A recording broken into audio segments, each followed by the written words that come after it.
It is a great day to be in Hyphens Haven, the space for multi-hyphenate artists working on stage and off, in front of the camera and behind the scenes. We share our paths to becoming who we are. My name is Drea of Dream of Drea, a production company specializing in driving ideas from pages to stages and from your dreams to screens. Today, we spotlight an artist responsible for creating what characters wear according to their style. We are joined by first-time Academy Award nominee and Costume Design Guild award winner who has amassed nearly 40 years of experience as a costume designer, assistant costume designer, and costume supervisor. His many film and TV credits in a range of genres include Dune, with fellow Oscar nominee and longtime friend Jacqueline West, Maleficent, Mistress of Evil, Batman versus Superman, Dawn of Justice, X-Men, Days of Future Past, Man of Steel, Crazy Stupid Love, Behind the Candelabra, Inception, Poseidon, Old School, Three Kings, and From the Earth to the Moon. This multi-hyphenate is also an experienced painter and artist whose work is represented by the Ren Gallery in Los Angeles and has been shown at the Art Basel in Miami Beach and at the LA Art Show. Before embarking on a career in the entertainment industry, this artist of today was a clothing designer. And now, connecting with us from Spain, where he resides and works, please welcome Mr. Robert Morgan. Hi, Morgan. Mr. Morgan. Not Mr. I feel old enough already. Well, just let folks know who are listening. So I met this amazing, gorgeous man that you see and hear when I began at Paramount Studios back in 2005-06. And he is part of the reason why my experience there, my first time entering the world of film production, was so amazing. He welcomed me into open arms. I used to be in his trailer. I was in his trailer every day because his energy was just so inviting, and I couldn't stay away. So we have kept in contact through the years, and I'm so honored that he is here with us to share his life story and to hopefully encourage those who are in various parts of the world to let them know that if you desire to work in this art world, there is a place for you. You can do it. And so I want to start, Robert, by going into your foundation, and that will let the audience to help to get to know who you are. So let's start. What is your given name, if different from Robert Morgan, and where were you born? Robert Michael Morgan, but I've been called many things. My sisters always call me Bobby, as well as most of my classmates, and Bob. But Robert is fine. I was born in Houston, Texas, and I lived there for about 10 years before my dad took a job with Howard Hughes, and we moved to Las Vegas, which is really where I grew up. Okay, so in Houston, who were your parents' names, and what were their professions? My dad, he was an accountant, and he was just a brilliant mathematician, and he went on to become a director of finance for Hughes Tool in Las Vegas, and did that for many years. And then he ended up in the newspaper business, running the Las Vegas Sun in Las Vegas, and a smaller printing company before he actually passed away, before he could retire. My mom, she had been a home economics and journalism major in college, but she, like many women, sadly, in those days, good for us, hard for her, left her studies to raise 4 kids and support my dad in his ambition. She ended up actually, after we were grown, going back and working at the Review Journal in Las Vegas for about 30 years in their promotion department. So she ended up in the newspaper business as well.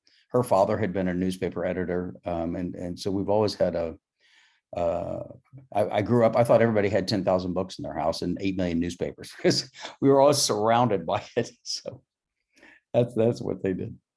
Okay, and you mentioned I think one of the names of your siblings, but you said four. She had four. Can you mention them while we're here Yeah, too? yeah. I have an older sister who I call my little sister because she's about that big. But no, who Ann Morgan. She's lives in Reno, Nevada. She is just retired. She was an attorney and for many years, and she was president of the Nevada Bar Association, one of the few women that was that this past year before she retired. So very proud of that. My sister Sarah Beth also lives in Reno, and she was also an attorney, and then she was the vice president of a company called AGT. AGT that makes the slot machines before she retired. And my baby sister, who was a hairdresser and ended up in Reno, but sadly passed away a few years ago from diabetes. Okay. What was your favorite childhood holiday? Oh boy, that's tough. I guess I hate to be so obvious. We loved Christmas as a child. Christmas, of course. We love Christmas, and my sisters and I, really always made our own fun, made our own games. But my mother, was incredibly creative, either out of necessity or just by nature, or maybe a little of both. And she always made it all the holidays so fun. I still decorate for every holiday. My neighbors are probably dying for me to take my Christmas decorations off the door. They're still up. Valentine's up. They are still up. Well, it's Christmas in Spain until the 7th, 8th, and actually today was Ukrainian New Year, so I feel like I have one more day. So stretch it as long as you possibly can. I do love it. My tree is on. I won't even turn the camera on. My tree's still on. I almost feel like we have to get a shot of the tree. And I think I see a little bit of it. It's a little tree. And there it is. The lights on. That's terrible. I do love celebrating. I'm big on celebrating everything. I celebrate every holiday I can think of.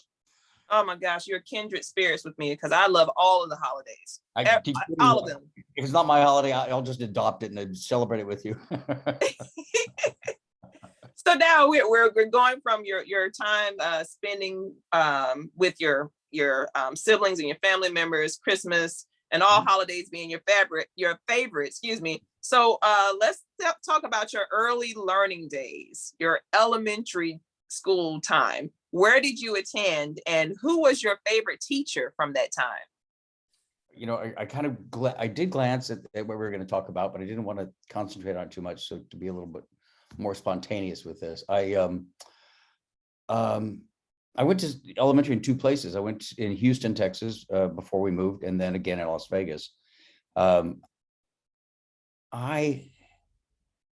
have always loved school, although I hated going initially and didn't want to leave my mom. I'd finally gotten rid of my sisters and I had my mom to myself. So when I found out that I had to go too, I was pretty unhappy about that. But I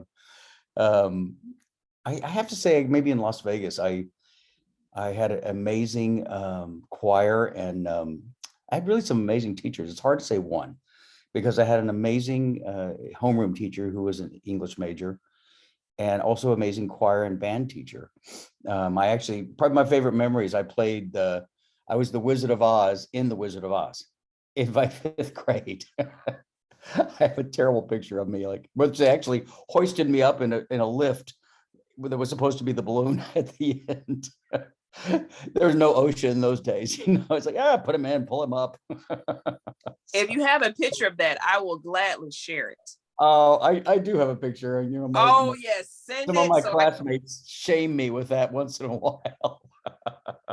I got this. This is part of the early artists, the budding artists world. So yes, please send it so I can share it. Okay, and you speak of the Wiz. Was there any other memorable experience from your elementary school days? It was strange to come from. I guess it was my first exposure to kind of geographical differences, and when I came from Texas to Las Vegas, I thought I was going to the West. But when I got there and I had this very thick Southern accent, very thick. And the kids used to ask me, you're too young to remember this. They'd say, do the shake and bake chicken commercial. That's what he's talking about. Shake and bake and I'll help, I guess I sounded like that. So they thought that was the funniest thing. And they said, are you going to ride your horse to school? I'm like, I don't have a horse. I'm like, you're from Texas. I'm like, I don't have a horse. So it was I thought they would all have horses, and being in the West and I was coming to cowboy land. I came from Houston, which is, city. Oh my goodness. So it was kind of a cultural shock, how your assumptions are about places you haven't been. Mm-hmm. So as you have moved, and because you said that you went to elementary school for your second half, and you were there to transition into middle school? Yes, middle and high school. Okay, where did you attend middle school, and was there a favorite teacher in middle school? Yes, and I apologize for being so kind of vague in the answers, because as I think about favorite, there were a couple in each one, that really kind of stood out. So I apologize if I say more than one. Middle school was interesting. It's that weird. Gosh, it's that weird transition with your body, with your who you think you are, to fitting into the awkwardness of dating and your first kiss and all of your body changing and all those weird things that are going on, and popularity, and trying to figure out who you are and fit in and not fit in and be original, all at this very same time, and the very confusing things that are happening. And parents in those days, and may not be any better now, were horrible at telling you any kind of clue as to what was happening. I can remember, I'm going to go too far afield.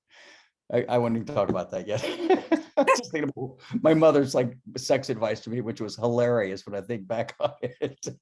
And I'll tell you this, she said, you're going to get certain urges, don't follow them. That was my whole sex education. Okay. Okay, Mom. But I've gone too far afield. No, you're good, because this is also important, developing you as this artist. Yeah, but I it was great in those days, and it was just, I'm old, so it was like 1973, and in those days, we had shop, and you had to take English and history and math and health and all, and PE and all those, but we also had shop and home ec and art, and you do this kind of rotation when I in my junior high in Las Vegas called Hyde Park, where you would do 6 weeks in shop and 6 weeks in home ec and 6 weeks in these kind of humanities, and so it really did expose boys and girls. It was kind of the beginning of that, having boys and girls go to shop, boys go to home ec, to really kind of get a more well-rounded life experience, which I guess that I loved that, because it, I am as comfortable with a lathe as I am with a spatula, or how to make a bench, or how to, do those things, change the oil in a car, learning those things at a young age, or at least being exposed to them. Was very rewarding. I also had an amazing English teacher who was very young. I think she was probably just out of college. And she really, even though my parents were big readers, she really did expose me to, I remember she told me this short story called, because you see, I think I was dyslexic as a kid, and still am. And so I had a hard time reading because I couldn't quite always see the word the way other people did. And put sentences together, but she exposed me to reading short stories, because she could see I was having trouble getting through novels, and so she kind of made a program for me. She said, I'm gonna have you do your essays on short stories. You read these short stories, and we'll work on talking about that. And I remember once she gave me, I've never forgotten it. It was called A Clean, Well-Lighted Place, and it was this wonderful short story. And then there were several more after that. Sylvia Plath, she said, what kind of literature do you like? but she really was very, I wish I could think of her name. I could see her face. She was very into, much like my mother was, and my father, finding out what you were interested in and then helping you excel at that within the confines of the study. Excuse me. Pardon me. Getting over a cold. Anyway. Bless you. But so as she helped expose you to Pardon me. English language arts, Yeah. and you mentioned going to home ec Yeah. and other humanities, is Yeah. this where the spark of working with fabrics began in home ec? Or was there something earlier that happened that gave this spark of clothing and textiles? Well, again, my mother, who was a wonderful seamstress, and they were always cutting out and making dresses. And my mother would, the kitchen counter be cleaned off, and there would be like, dresses laid out. And I'd go with mom and my sister sometimes to the fabric store, and they'd say, just sit down and look at the pattern books while we look for fabric. And so I just sit and look at these pattern books, like McCall's patterns and Vogue Very Easy. And I was just exposed to that a lot. I watched my mother like cut out and sew garments and taught my sisters. But even earlier, my grandmother, my dad's mother, was an incredible seamstress and tailor, and had been the wife of my grandfather, who was one of 5 boys. And I'll try to focus this back. She could look at something and make it. She didn't even need to. She was one of those people. I have a wonderful drawing. It's a photograph and a drawing of when my aunt Alvine, may she rest in peace, was a little girl, and pointed at a dress in the 5 and dime, and they couldn't afford it. So my grandmother, on the 5 and dime napkin, did a little drawing of this dress, and then went home and made it. And she just could cut out.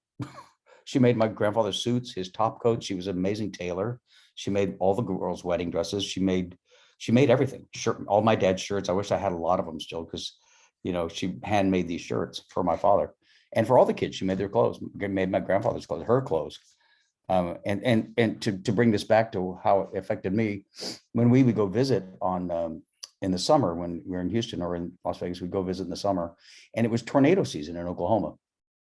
And so often we'd be under tornado watch, and so you couldn't go out and couldn't go play. You couldn't go out in the yard, and you had to stay in the house and away from the windows.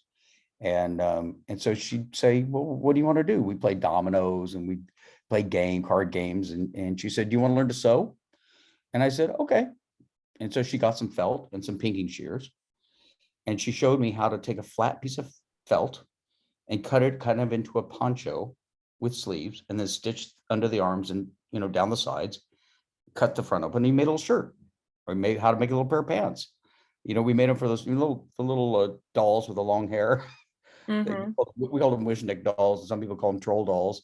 And they were the little, I don't know if you're too young for this maybe, but it was kind of a thing in the 60s. They had little wishneck dolls, we called them. They like to rub their belly, make a wish. And they had long, beautiful, like colored pink and orange hair. And boys and girls, it was a very kind of a unisex thing. Like it was a little funny thing. And so I made little clothes for these things, learned how to sew on a snap, how to sew on a button, how to do that. And so that was kind of my first exposure to taking something 2-dimensional and cutting and wrapping it into something 3-dimensional.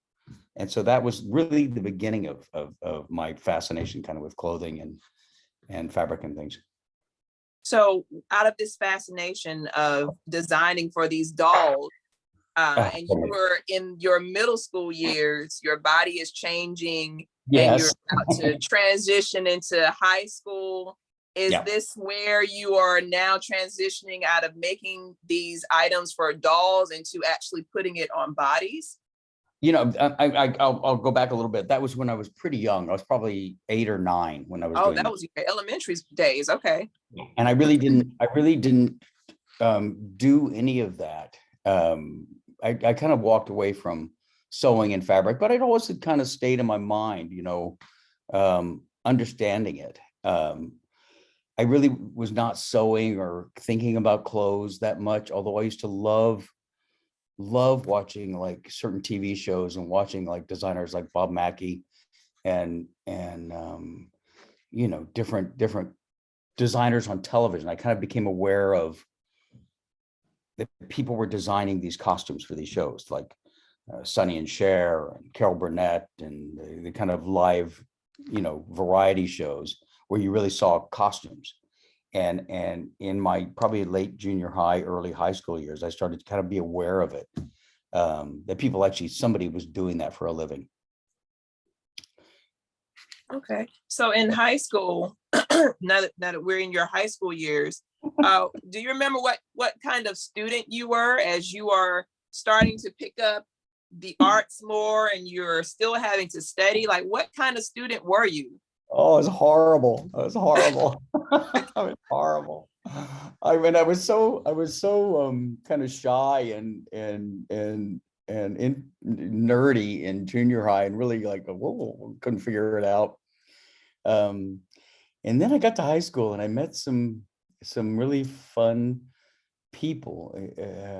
One of my best friends, who's still alive and still one of my dearest friends, Lee Mandelbaum, who I remember the first time I saw her as a sophomore in high school, she had on, I think they were called Goody Two Shoes.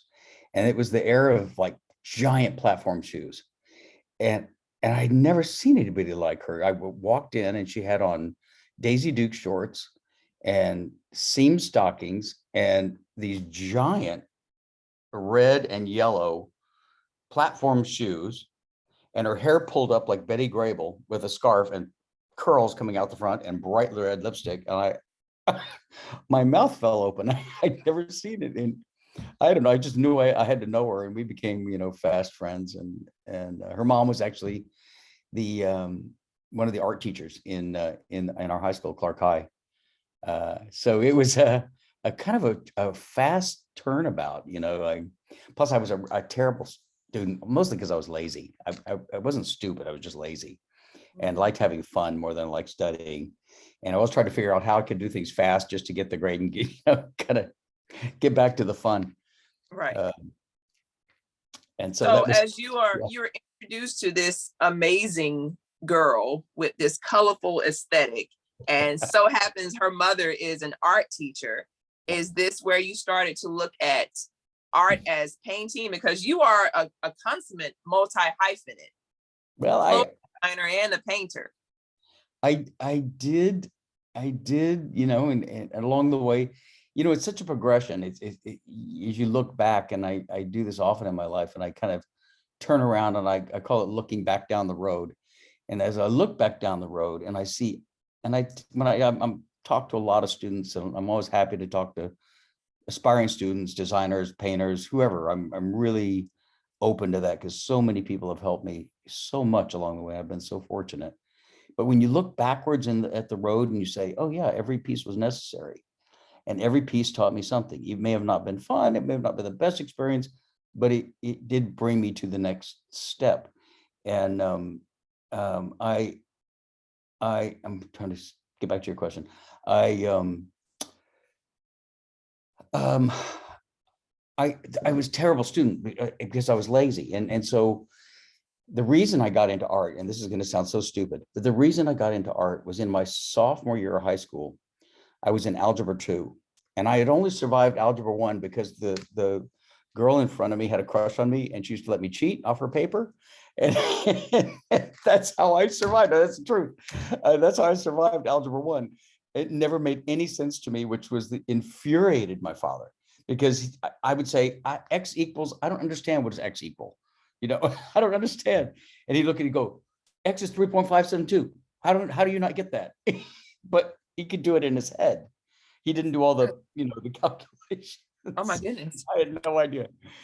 And so when I got to algebra 2, I thought, this is bad. And I'm thinking to myself, you're going to get an F in this course because you don't know anybody to cheat off of. Oh my. I'm a little embarrassed to say that's how I got through algebra 1, but It's true. And I thought, I don't have a clue what they're talking about. And so I thought, what do I do? And I was not one to ever kind of go to my parents and ask them. I thought, what do I do? I thought, oh, what do I do? I thought, I know. And of course I'd met Lee. I thought, I'll go to my course counselor and say, I want to switch to art and get out of this class before I fail it. And so, because I was kind of keeping up with a C anyway, but I knew it was going to. And so I think I had a B on the first 9 weeks and F on the second 9 weeks. And I got out of it with a D and transferred over to art. Then it kind of blossomed open. Suddenly I was with this amazing teacher, Ruby Young, who was Lee's mom. And it was kind of a multidisciplinary art class. It was ceramics, it was painting, it was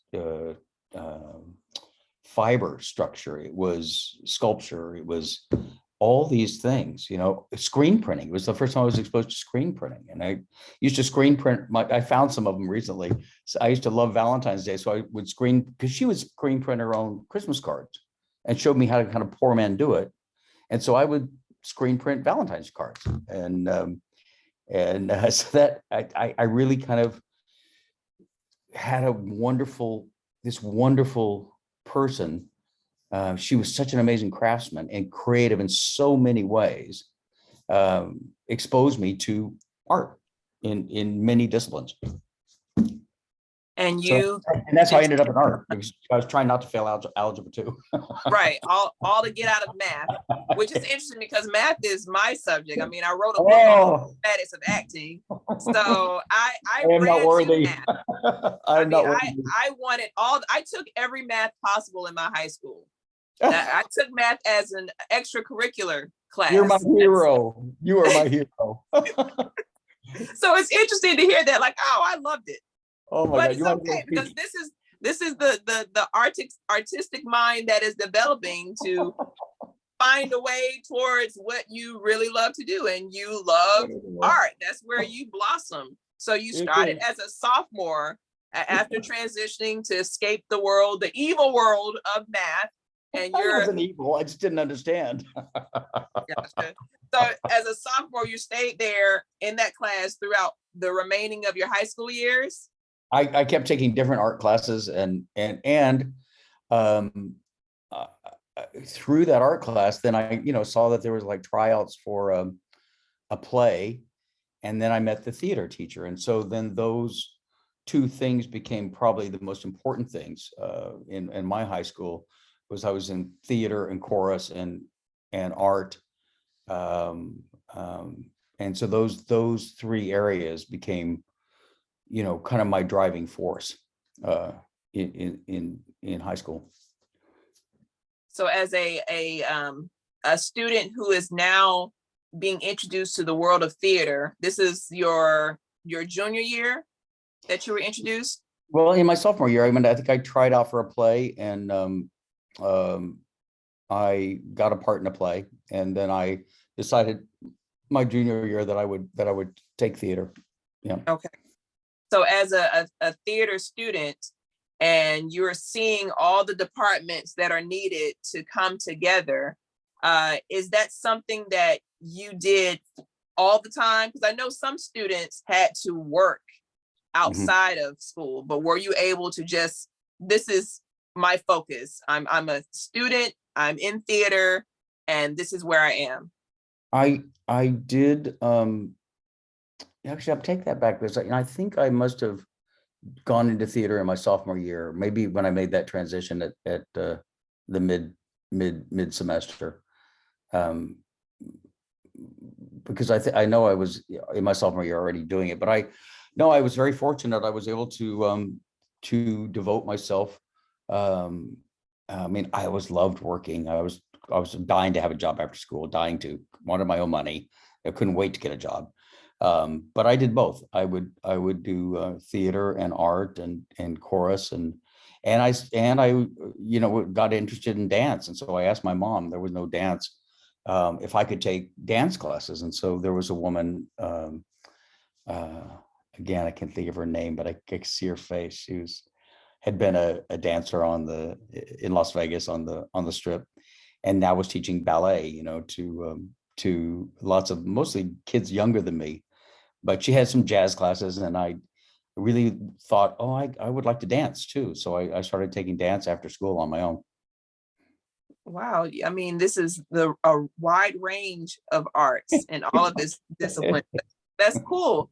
So as you are continuing your studies and now you are about to graduate, what is propelling you forward towards the art world as you prepare for graduation from high school?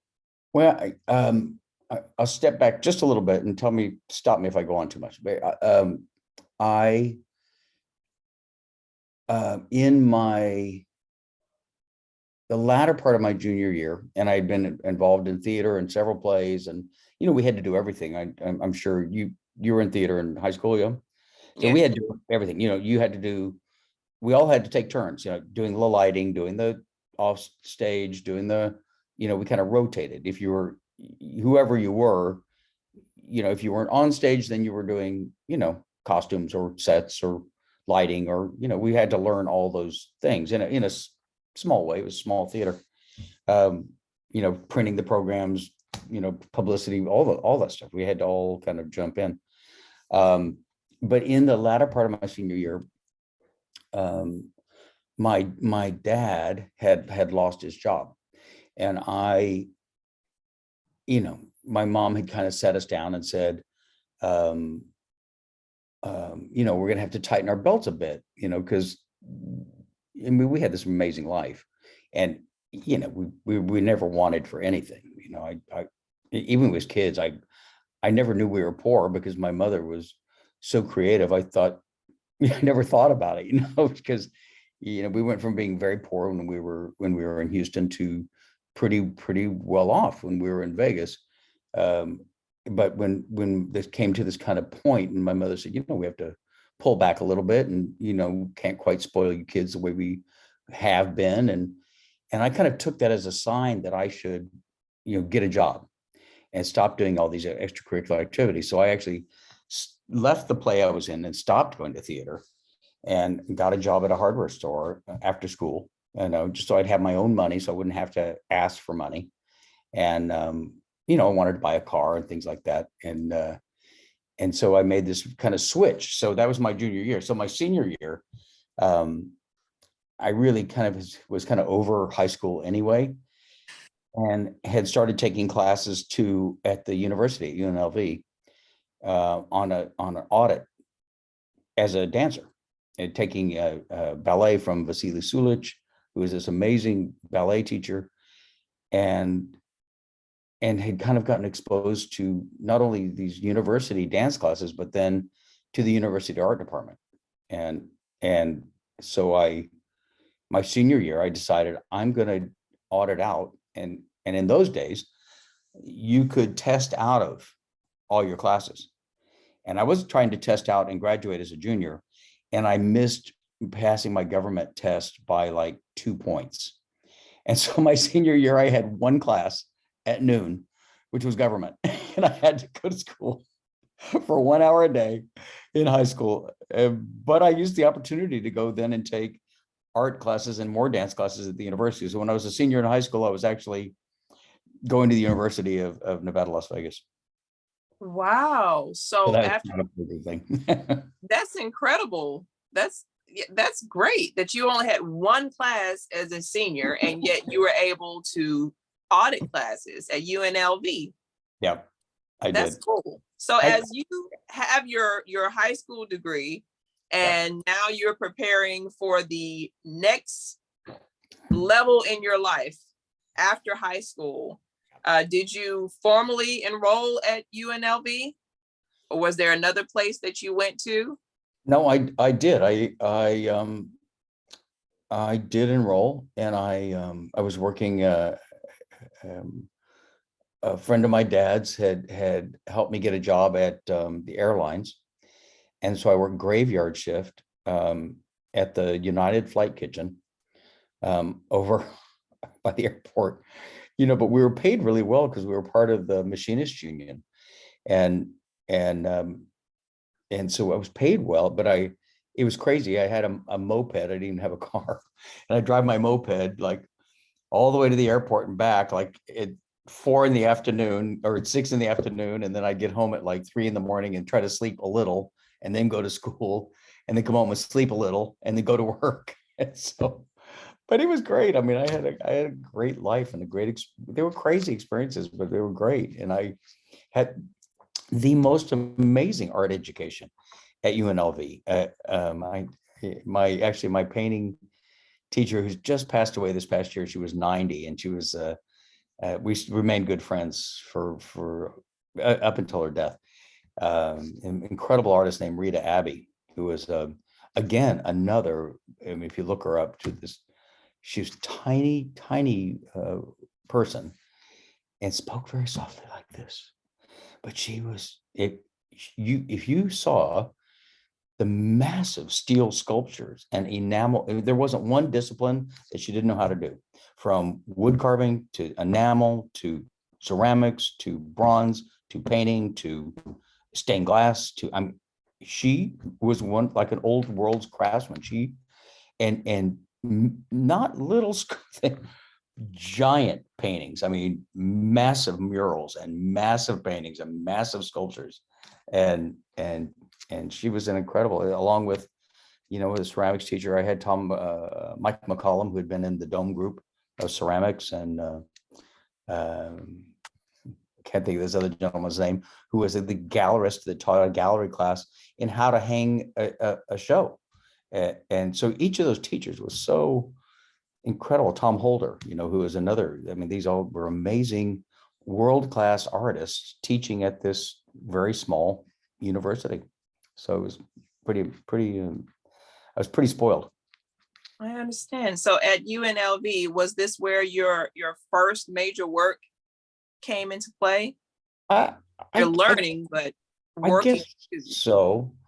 I mean, I I've thought about that question. I guess I tried some things that I would have never tried.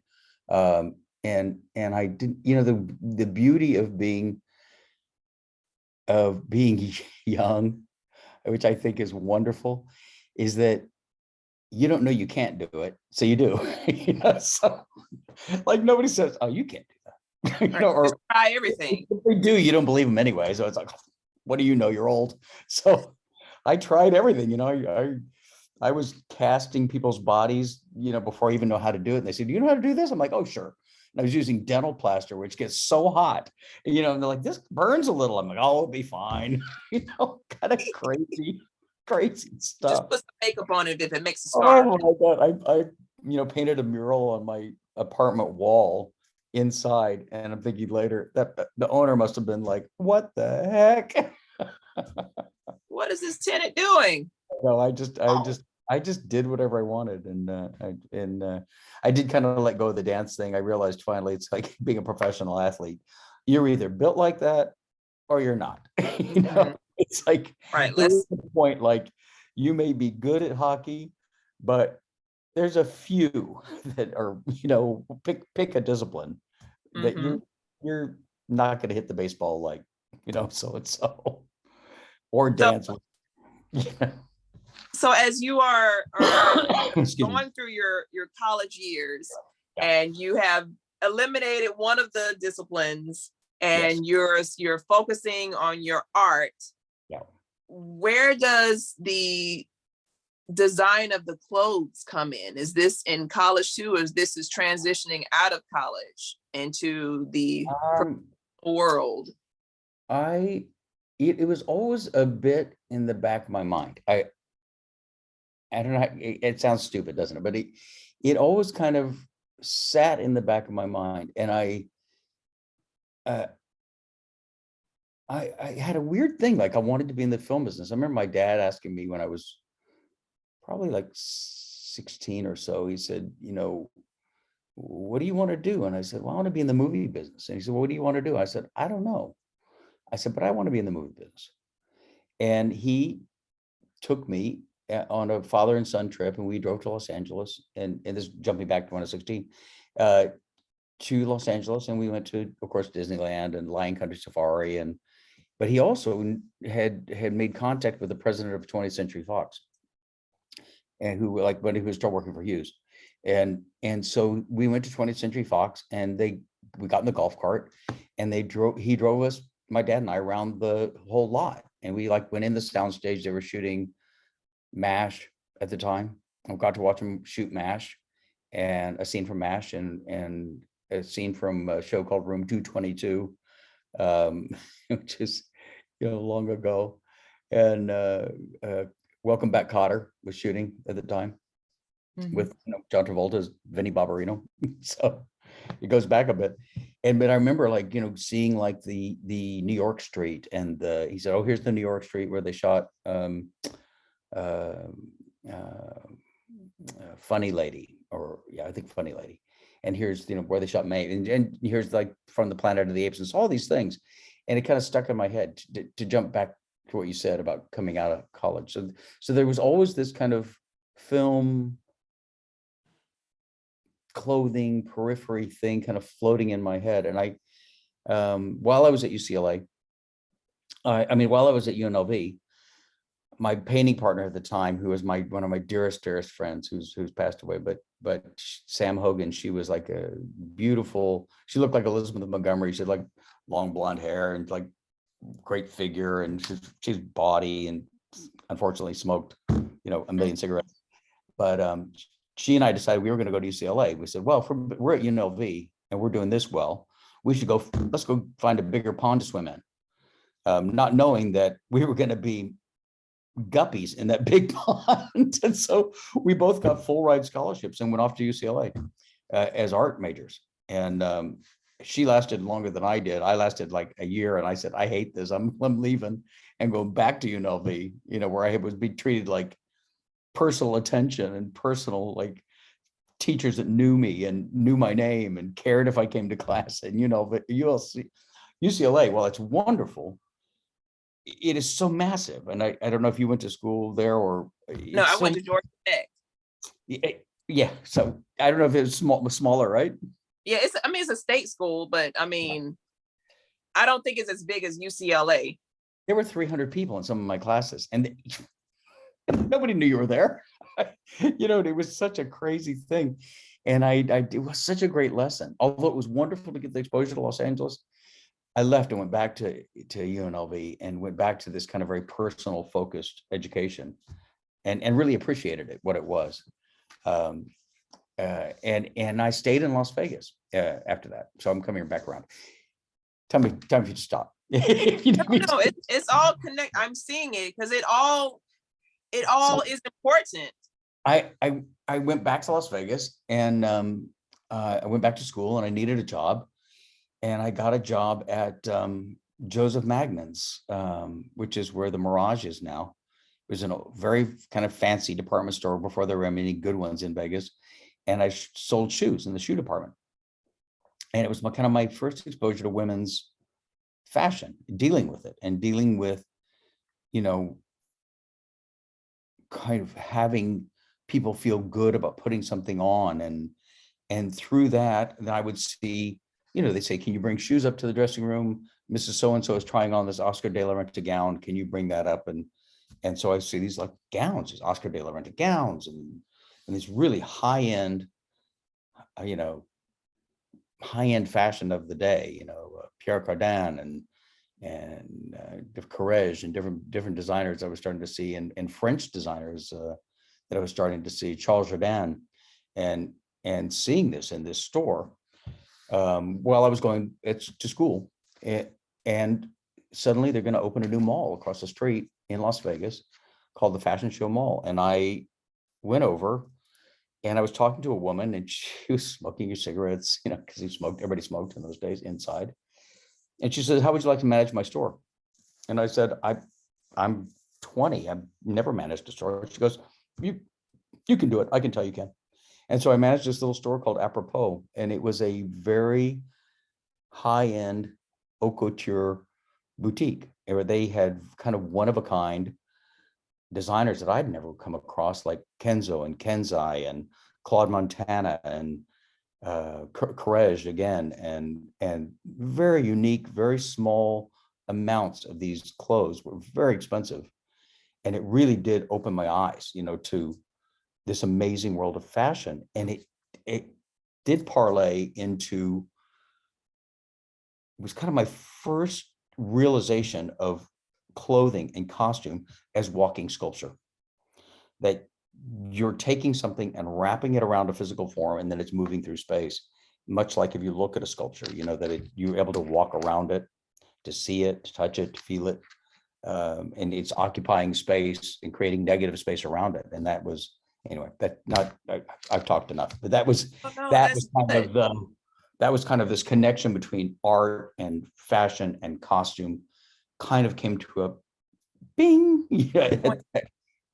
Working in that store, it really opened my eyes to. And I loved how you said wrap around, because that brought me back to when you said as a child you were learning making those designs for the toys, and how you had to wrap around. And now you're 20 years old managing a store, and you're able to see these items being wrapped around a woman's body, and it's all just coming together, which is very cool. Yeah, it did. And it did kind of all gel. It just all, like you said, came together.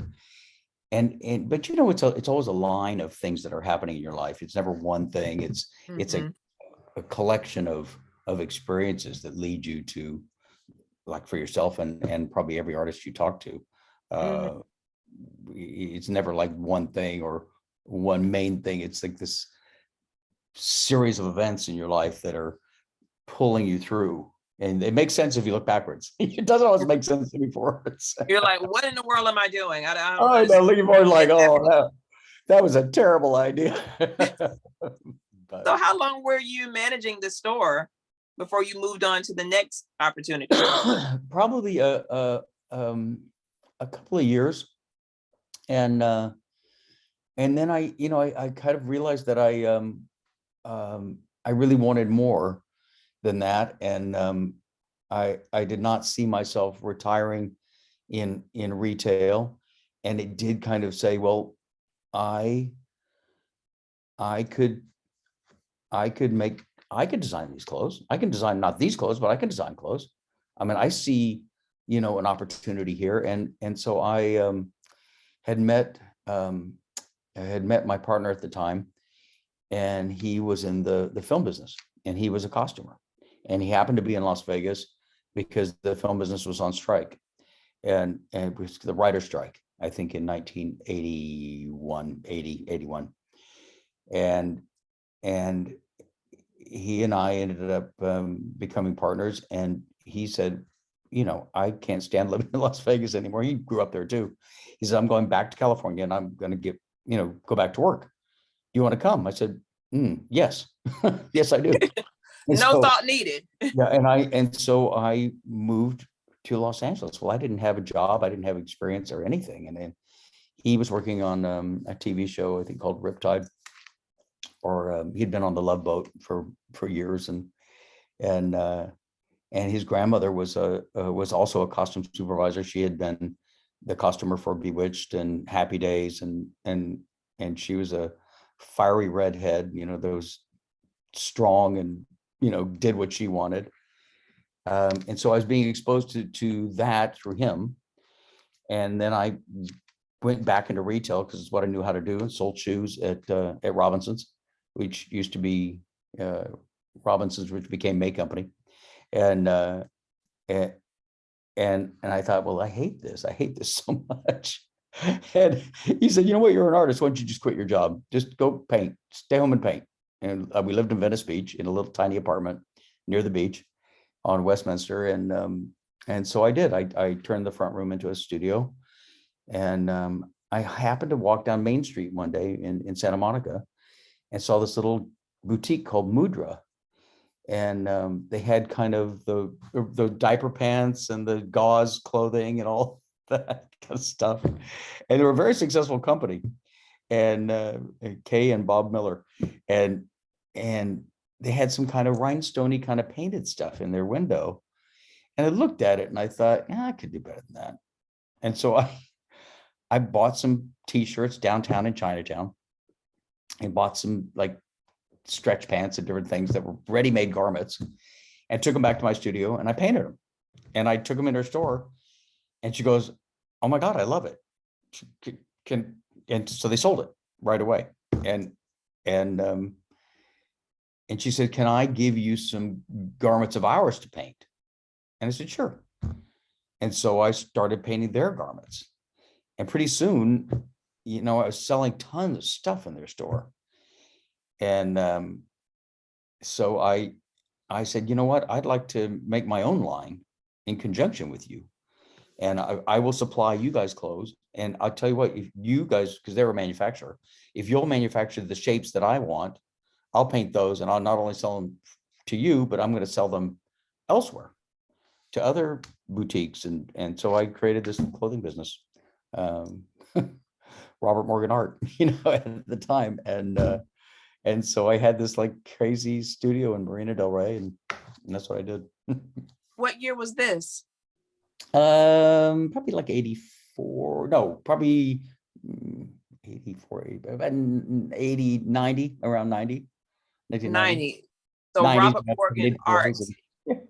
is up and running, and Yeah. you are running a clothing business, and you're working with basically those who just connected with you energy wise. It just seemed like, and it's just working out.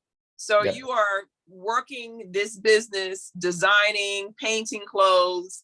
What was the next transition that happened for you that pulls you out of just designing clothes and back into the film business or TV space? Well, it, it was I was doing paintings inside my studio as well, because I still loved painting. And now I had this massive space and I rented the back out to a photographer. And so he would do photographs and he would also photograph the work, and we all kind of worked together.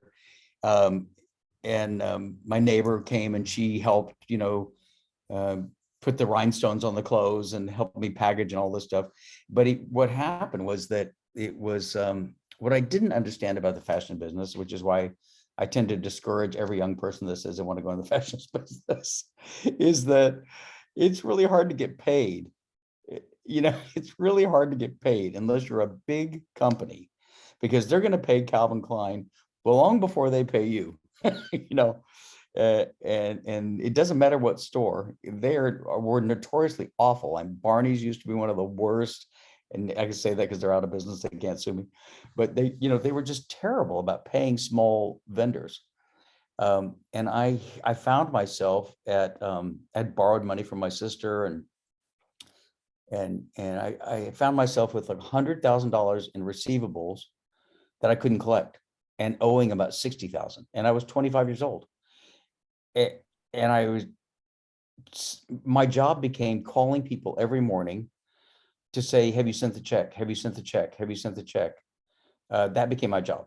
And I had a rep at the Mart downtown. I wasn't big enough to get factored, which meant they, pay you, and then they collect a certain amount of the money for paying you, and then they collect the money. So I wasn't big enough to have that yet, but I was big enough to run up this incredible bill.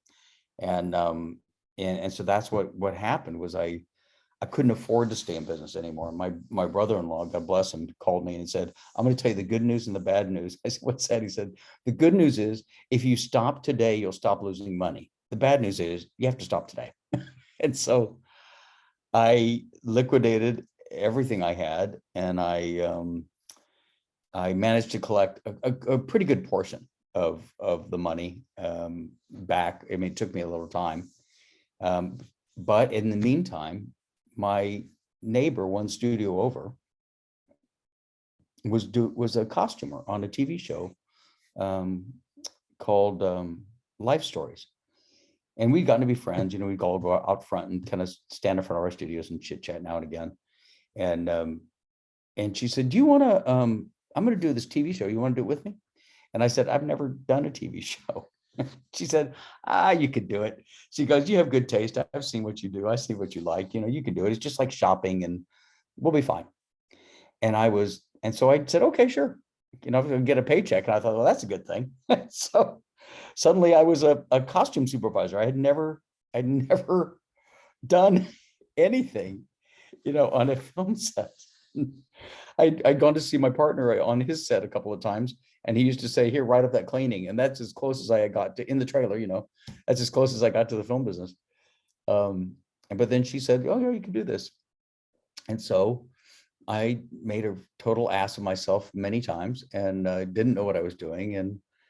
And so I did this TV show. So that's how I got in. And how were you in your late 20s by then when you started Yeah. working? Mhm. Yeah.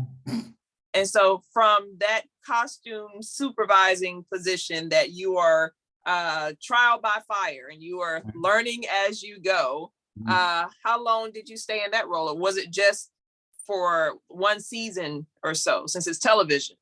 That show, because it was just terrible. That show got canceled. It was called Life Stories, but we called it Disease of the Week, because it was just awful. It was this terrible show. And it was against 60 Minutes. So they were never gonna, win that time slot.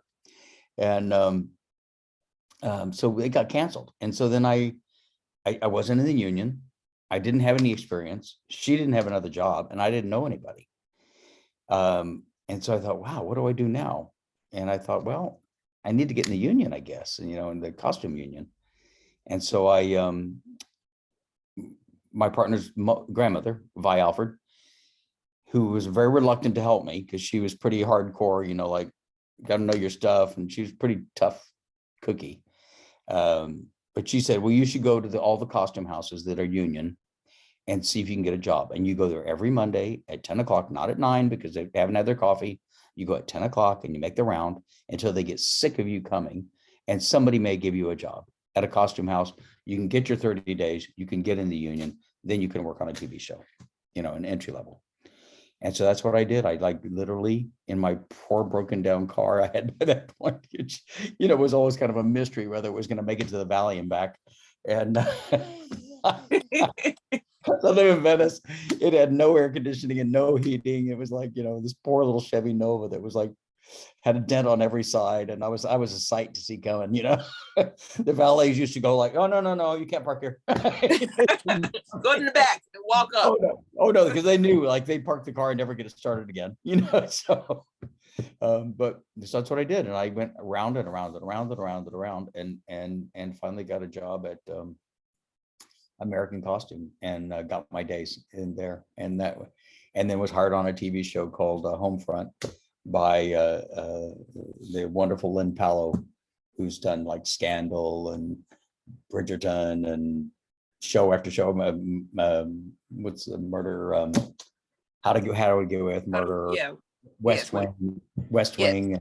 I actually did the pilot of West Wing with her, but she hired me she was co-supervising that show with my partner Chick Generelli, and they hired me out of American Costume, and that was my beginning of my career. Was that? Wow, what a journey! Doing what? Yeah, that's a lot to say. We're told to do. No, that was great, because for those who are listening, they're able to say, okay, if this opportunity still exists, I could just follow this blueprint and see if I can just go at 10 o'clock, not earlier, because they haven't had their coffee, and see if you can get in that way. So that's great. It does still exist. And I have to say, things are so different now, obviously, with email and text and things, but I still talk, when I talk to younger people or people trying to get in, I'll say, show some initiative and show some effort and show that you want to do something. Oops, I get moved. Get up, get dressed, type up a resume, print out a resume, go walk in the costume house or go to where you can go, because you can't always get on the lots, anymore because of security, but you can go to places like Western Costume, American Costume, CRC, all these other union costume houses that are not on the studio lots. And you can meet costume designers, and you can meet costume professionals. You can try to become a production assistant or an intern. So it is still, I think, a viable way into the film business. It is not easy. You're going to be told no more than you're going to be told yes, but that's true of everything, right? That's if you want it, you're going to find a way to get it. I have to tell you, I have, it's so crazy to me. When I was in Los Angeles, one of the things I used to do at the union was go speak to new customers that had managed to get in. And I'd say, what do you think the best way to get a job is? A worst way to get a job, or the best way not to get a job? And they kind of look at me, and so if somebody raised their hand and they say texting, and I'd say, yep. And I said, what's the next worst way? And they say email. I said, yep. Phone call. Yep. That's the third worst way. Having somebody call you and say, hi, I'm Johnny, or I'm Ruth, and I'm going to tell you why it'd be good for you when you're sitting there working is so crazy. And a text message doesn't exist, but the person over the years, the people that I hired and that I took chances on were the ones who came and, do you have 1 minute? If you're busy, I understand. Can I leave my resume? Can I call you in a week just to see if maybe, you might have a position of anything? I'm willing to do anything. Those are the people that always stood out in my mind. And I think that's why I was successful, is because I was persistent and I was tenacious and kind, and always like, I apologize if I'm interrupting. I don't want to interrupt your work, and humble about it. And anyway, so yeah, not to go on too much about it, but that I do still think it's a viable way. That, and ask people what they do, and ask them to tell you about what they do, because everybody loves talking about themselves. That's collecting stories and helping people. Why I wanted to create a space for people to come and listen to stories.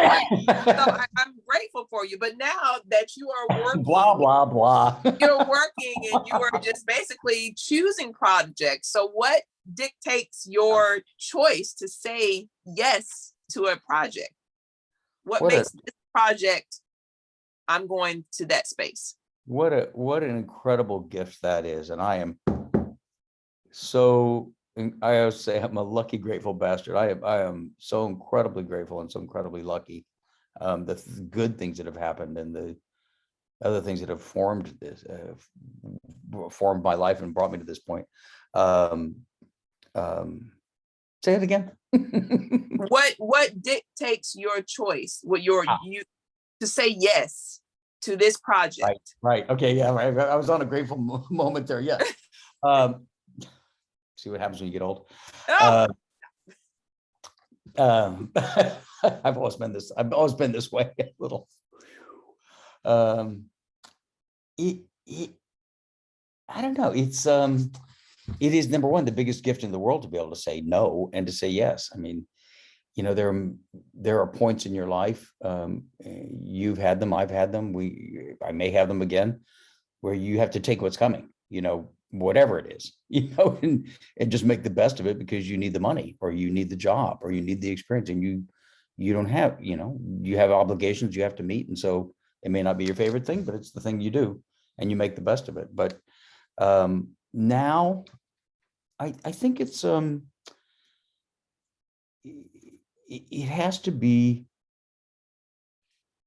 not to be cliche, stimulating and interesting to me. I'm really fortunate that I tend to get, I don't know why, but I tend to get called for the more unusual projects, and not that they have to be fantasy, but I've been very fortunate that I say yes. Most of the things I get called for, I've said yes to. Be it Dune, which was incredible, but also like Behind the Candelabra, which was about Liberace, and it was incredible as well. And so, it is a wonderful thing to be able to say yes and to say no. There are things I say no to, either because geographically, now that I've moved to Spain, it doesn't really work for me anymore. And I don't want to, go back to the United States. not that I don't love it, I do. I did it for 60 years. And so, you know, to be in Spain is, and I found myself working in Europe in the last few years more than anywhere else. And so it made sense to move here, and I always wanted to. I'm kind of answering your question and kind of not. I guess saying yes is easy to do if the project's interesting and fascinating to me, and it feels creative, and you know, working in film is so similar to painting to me. People always say, you know, oh, you must love going to paint because it's so different than film. Well, it's really not. And film is not that really different from painting. They're both business, and when you get into something, you see it is called show business. It is called painting business, art business. And as one of my producers from many years ago, and as a producer, you'll appreciate this. He says, if it doesn't sell soap, it doesn't sell soap. And you need the this to make the this. Mhm. You know, I mean, it's Right. fine to be creative, but you do have to do it on a budget and on a schedule and on a, you know, you must channel that creativity into a viable project that can then produce income. Got you. So for those who are listening intently and hanging off of every word, as I Oh, they're probably going, oh, will he ever shut up? no, no, no. This is gravy. I am loving all of the energy that is going into responding to the questions. So for those who are listening and curious about your process of work, what's a typical day once you say yes to a project and you are starting your work? What happens on a typical day?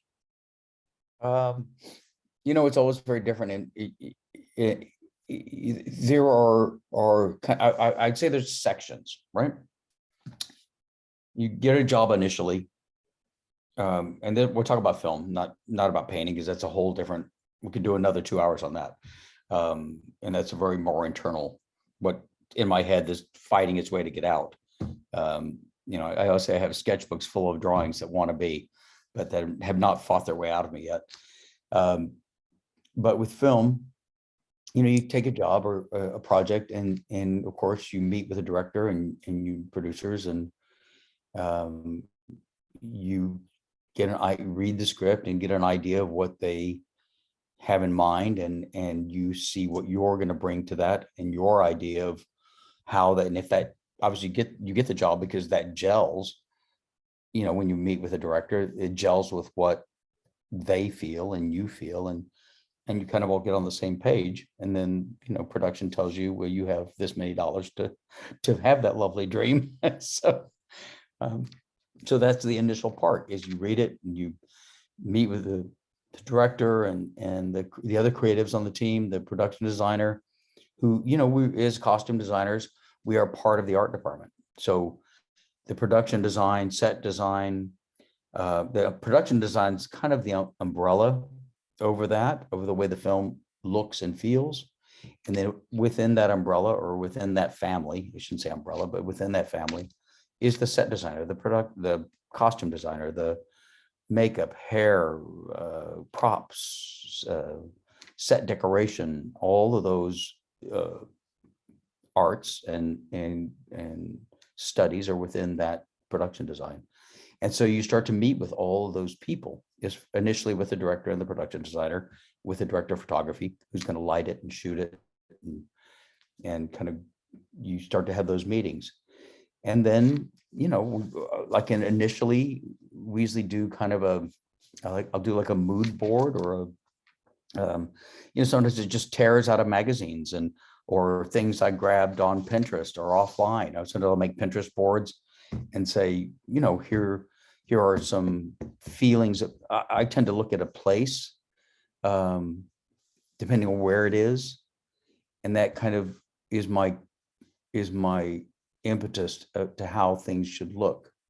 To me, it has to make sense. I always feel like form has to follow a function, and it has to make sense. So, you know, even if it's something like Dune, or it's Maleficent, or these different things, and Maleficent, I was the supervisor and not the designer. but I was lucky that the designers I worked with earlier in my career always kind of looked to me more as a creative than an administrative, but both, which helped me now, obviously, to because you must be aware of both. But that's the initial to say about my day. That's how the days kind of begin in prep, in that you're building worlds, you're building, maybe you have, well, just to say, like for Dune, for example, you have your principal characters, and they live in here's these three worlds: the Atreides and the Harkonnens and the people that live on Arrakis. And so you start to look at these three worlds and like, what are the colorways of these three worlds? What are the politics of these three worlds? What is the geography of these three worlds? And what would people in that kind of geography wear? What were the dictates of the politics, of the hierarchy, of the socioeconomic? What are all those things? And it starts to form, things that you are aware of, either from, I tend to look at art, old art, new art. I look at a lot of people from the past sometimes. Like in Dune, we always said we had to go 10,000 years in the past to find 10,000 years in the future, because we really looked at it in a non. Denis is an amazing director, and he said this is not science fiction and it is not steampunk, and he's told us what it wasn't right away. So that you're not trying to create a futuristic world, and so that helped us. So that was anyway, to answer your question, that's kind of how your days start, and then you approve that. You go back and forth with the producer, the director, the production designer, like, here's what I'm thinking, here's what we're thinking, here's what you're thinking, and then yes, no, yes, no, yes, no. And you're constantly kind of shifting down until you get those bases of those worlds. So that's kind of the beginning of it. Okay. But that's just the prep. I mean, that's the prep, which is very different, than from shooting. the actual shooting. So briefly, can you go over, because there's still like shooting, there's still the breakdown, there's still a lot. Is there a way that you can describe going through that shooting world and then, coming around to ending that production? Yeah, and I'll try to be as succinct as I can. So, the thing I always try to remember, and sometimes people say, how do you do these giant films with thousands of costumes? And I said, not everything shoots at once. Not everything shoots the first day, and not everything shoots at once. And so you do have to kind of look at your shooting schedule. It's kind of like seeing fires in the distance. You're going to get closer to those fires, and they're going to start to heat up, and you're going to have to do something about putting it out. So it's coming at you. But it allows you to say, okay, we have the concept of what these three worlds are, and we have the concept of who's in those worlds. The policemen, the law enforcement, the people that work, the upper class, the middle class, the workers, who are all these people that live in this place, and let's create costumes for each of those groups. I'm simplifying it a bit, but so that you start to get all that going, and it takes an army. I mean, because you have cutters and fitters and pattern makers doing things, but then you realize, you've got like 30, 50 or 100 soldiers you need to make. And so you make the one in your workshop, and then you farm that out to a vendor and say, we want these uniforms in this range of sizes in this amount. And, we need it by this date. But it is really an army of people, like just in the costume department. I mean, that's one department. We had 300 people on Dune.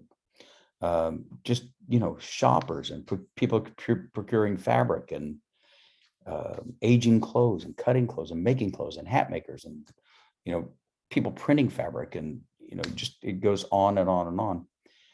And that is not even the shooting part. And then you kind of get yourself, you're looking at what's going to be shooting first. First we're going to shoot this big scene, and we're going to have, the female lead, the male lead, the son, this, that, and the other in their first, second, and third change in that first week. So we know we need, her first, fifth, and sixth change, his first, sixth, and change.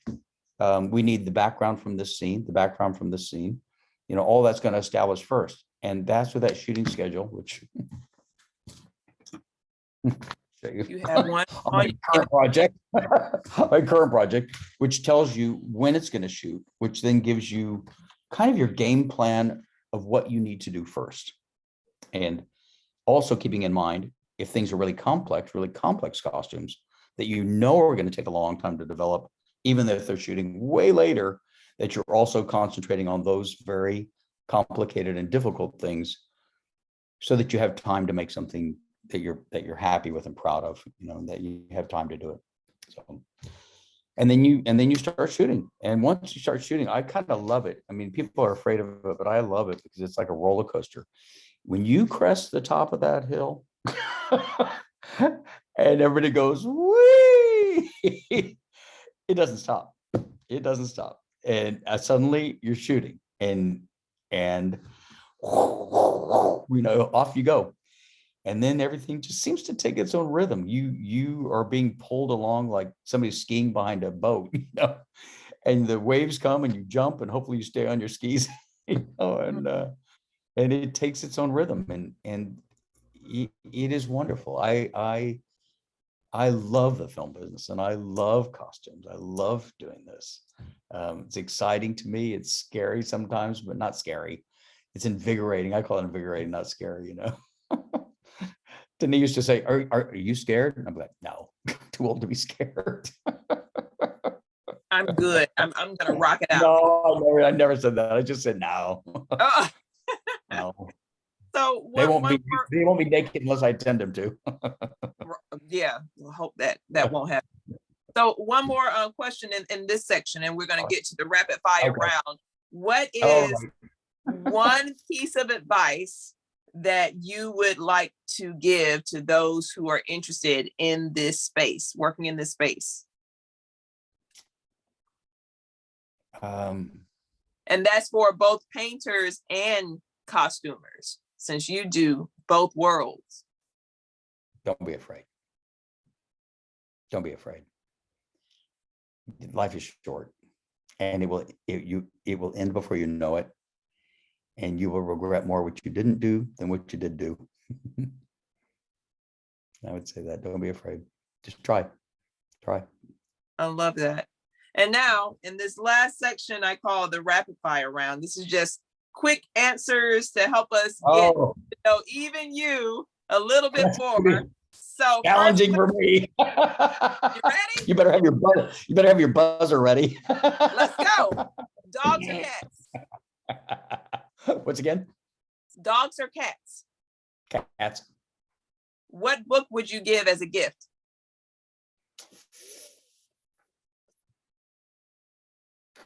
Oh, I know it's not rap, but I don't know. I stumped you. You did. You know what? I can't think of her name. The costume designer, Aiko's book on costumes. Okay. What movie can you not resist watching if it came on right now? God, that's embarrassing. Steel Magnolias. One of my all-time favorite movies. Just go along the lines. Next question. What recipe do you like to cook?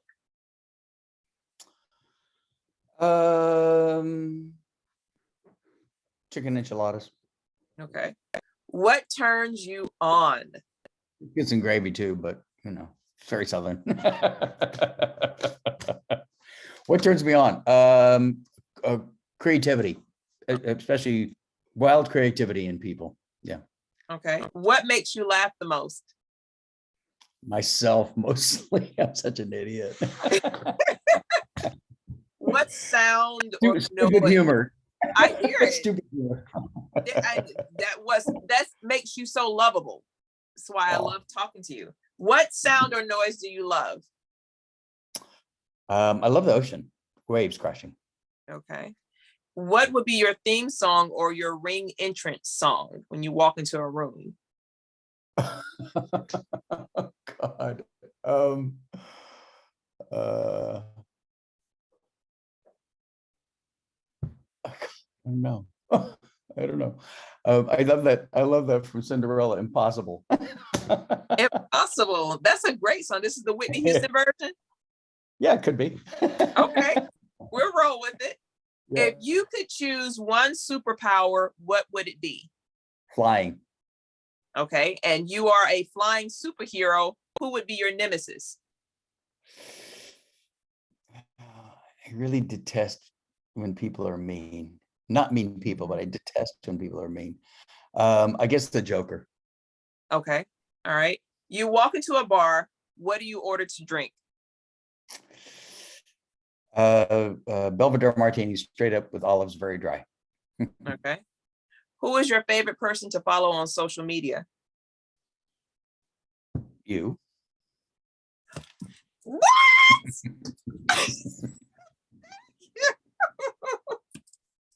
Oh, I'm so giddy right now. I didn't expect that answer. Thank you so much. Okay. Oh my gosh, I was just so taken aback. I was not expecting that. I'm just cheesing. Okay.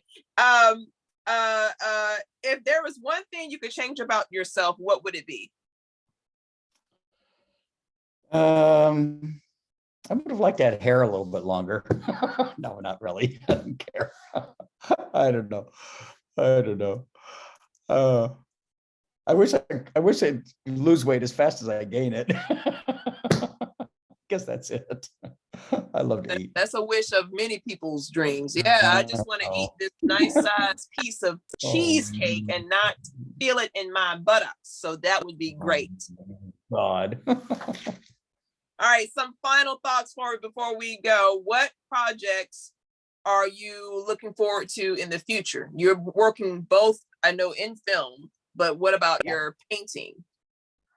Well, I'm sad because since I moved to Spain, I really have been enjoying my life in this little beautiful beach town of Neja, and I have not. My studio is packed up in my storage unit, so I've not painted in about 2 years, which breaks my heart. And my gallery's a little bit. Renee, who's lovely, he's like, "Are you ever going to paint again?"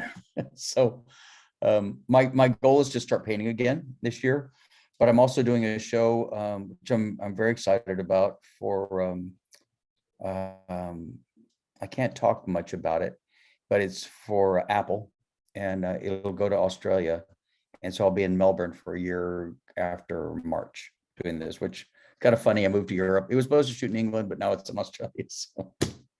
But it's a very exciting reimagining of a classic science fiction film. I'll say that. Okay. All right. Coming to our last two questions. Yeah. What did you enjoy most about today? Well, just talking to you. I loved it. And you're such a lovely artist and generous host. And, just, well, that's the truth. Oh, that's my favorite, talking to you. Thank you. And last question, how can people learn more about you or follow you on social media? Facebook, Twitter, Instagram, TikTok, LinkedIn, whatnot? Yeah, I'm on Facebook and Instagram, Robert Morgan Art. My website, robertmorganart.com, went down because my server went out of business and didn't bother to tell anybody. So that's in the process of being rebuilt. So stay tuned. You'll see that on my Facebook or Instagram once it's back up. But Robert Morgan Art on Facebook and Instagram. I do take a break in February. Last year I took a longer break, but from social media entirely. So, but that's the best way to find me. Okay. So I do dry January followed by Facebook in February. So if you don't see me in February, I'll be back. Okay. And as soon as it's up, your site, I'll be sure to edit the description box and put the link in there so people can connect to you there yes. And get all of your work. And I'm happy to. I don't know if it allows it, but I'm happy to answer questions. And send me a question on Messenger, private message me. I'm happy to share what I know, and if I can help other young artists and creatives, I'm delighted to do that. Well, thank you for that invitation. I will be taking you up on that because I do know some artists who are in high school and who have a desire to work as a costumer and don't know where to go. So I will be sure to forward them to you, to your messenger. Thank you for that. Absolutely. And I would just say this, that, you know, there are, if I can say this, there are about 1 million just in the film business, and this is not even painting, but there are about a million jobs in the film business. And in high school, I don't know about guidance counselors now, but mine had no clue. God bless them. But I didn't know there were 300-400 jobs on a film. I didn't know all those jobs, cameramen and loaders and prop masters and prop makers and, you know, lighting and electricians and on and on and on. So you don't have to limit it to being an actor or a director or a producer. All those are wonderful jobs, or a costume designer. If you delve in and you really look at that list of credits going by for 20 minutes after a film, all those people are working on those films. So now with the digital part of it, it's even bigger than it was. So I would encourage anyone not to be discouraged and to know that there is 1 million different disciplines and things you can do where you can find a rewarding and creative career that will support you and allow you to be creative in a very exciting field. Well, Robert, we have come to the end of this spotlight for today. Oh. Now, those who are listening, if this podcast has helped you, please share and be sure to follow Dream of Drea across all social media platforms. Remember, wherever you are right now is a perfect time to act on your dreams, and we will be back for the next artist. But for today, thank you for joining us. And until then, keep dreaming. Bye, everybody. Bye.